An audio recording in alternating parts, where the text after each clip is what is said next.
Hi, I'm Joshua Curving. Welcome to another Death Battle prediction video. But first, Megaman versus Astro Boy. Oh god, this one was a fucking travesty. In all honesty, there's a lot of things in this episode that were seriously wrong. Like just from a shady business standpoint, it was pretty off. Like, it's not business, but in terms of some of the things that they did in this episode, it's pretty sketchy. I'll go into some of the non-controversial shit first, which is just some of the research and stuff like that they got wrong. They did bring up the fact that Mega Man's fire was as hot as the sun, and they did bring up the fact that Astro Boy is in fact afraid of being melted, and that he shut down when he just went to the surface of the sun briefly. Never really came up in the episode at all beyond that.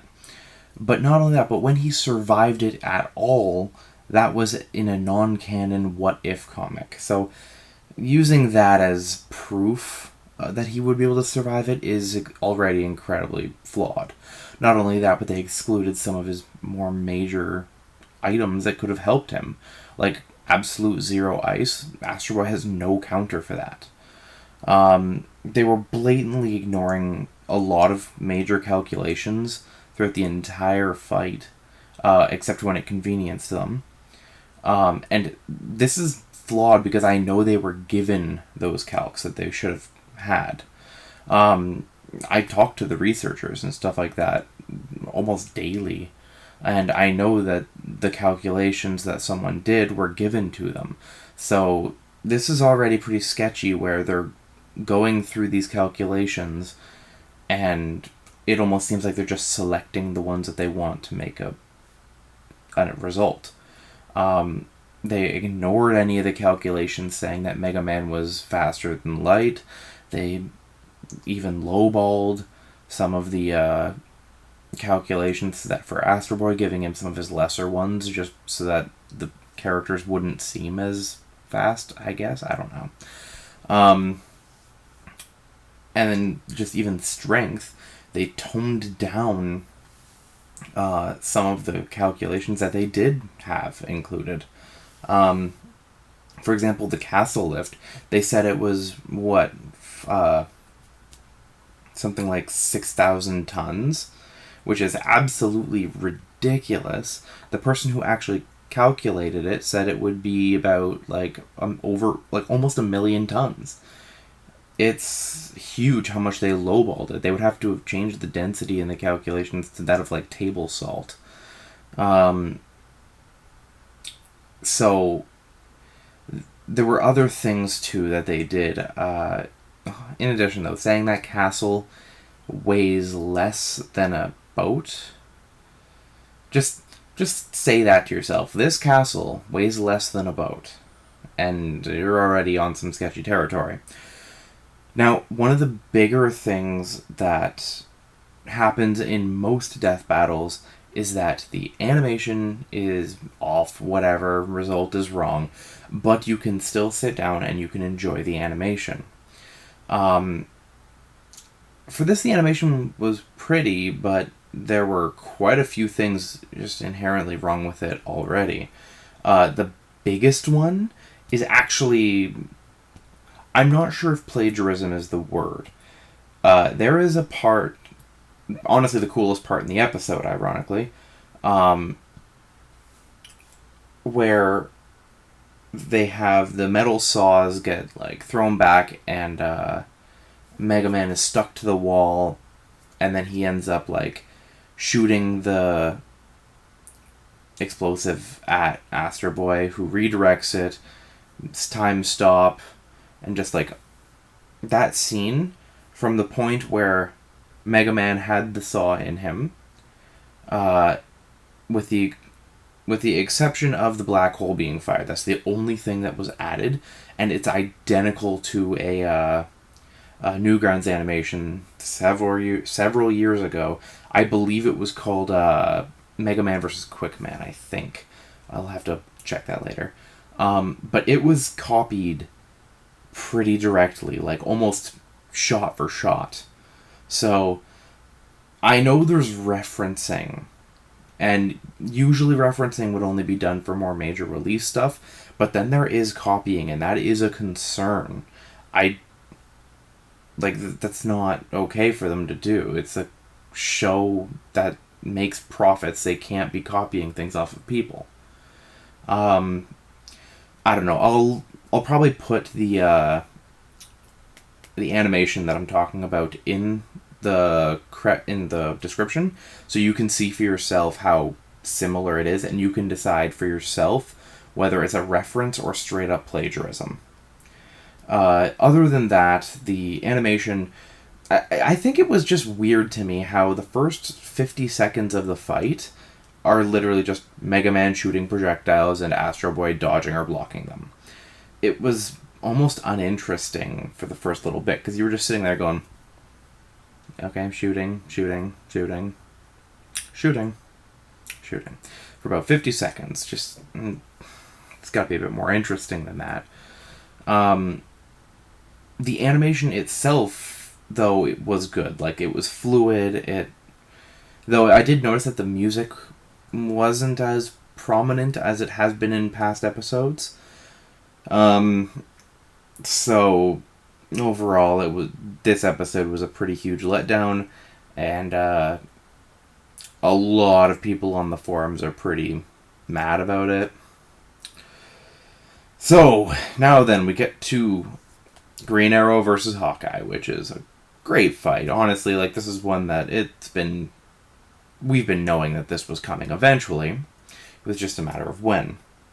So the first thing that I need to say here is that we're not going to be going into standard stats and stuff like that, because these fuckers are identical in stats. They do the exact same shit. Like, their speed is identical. They both do the same stuff. Their strength is almost identical, like negligibly different. Their durabilities are identical. So at first glance, this fight is an absolute coin toss. You go, heads, Hawkeye wins, tails, Green Arrow wins.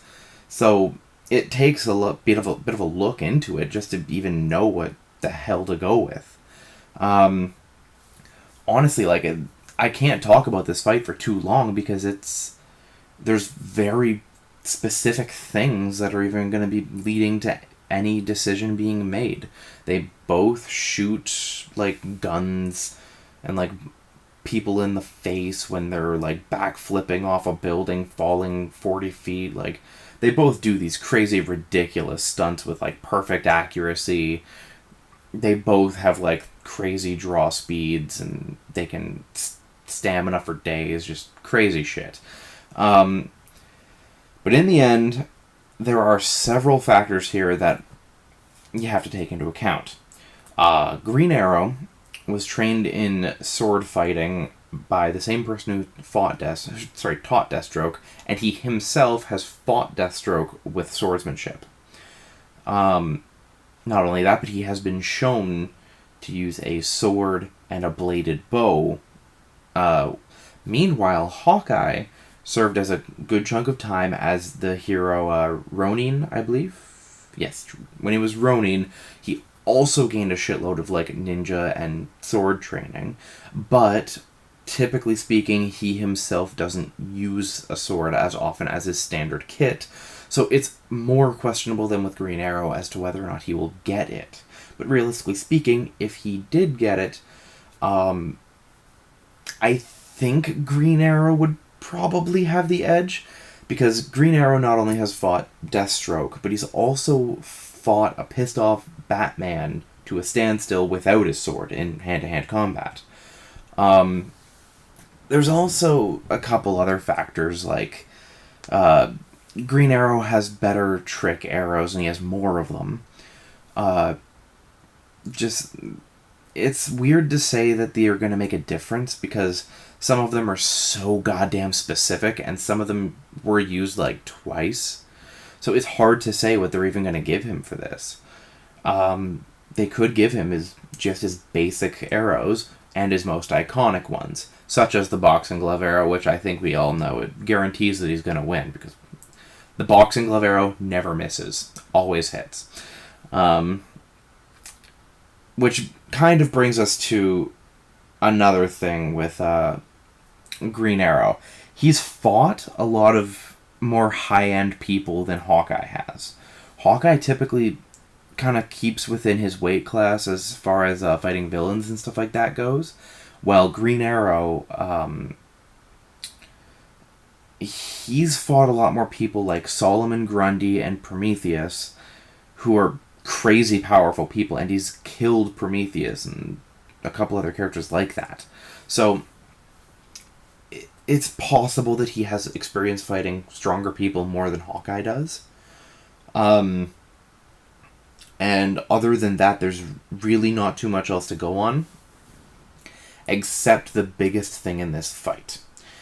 I think that the defining factor that will make Green Arrow win is an event that happened in a story I believe called Quiver, where Green Arrow died, and basically, in order to bring himself back, he dragged the souls of New 52 and Post-Crisis Green Arrow together and brought himself back.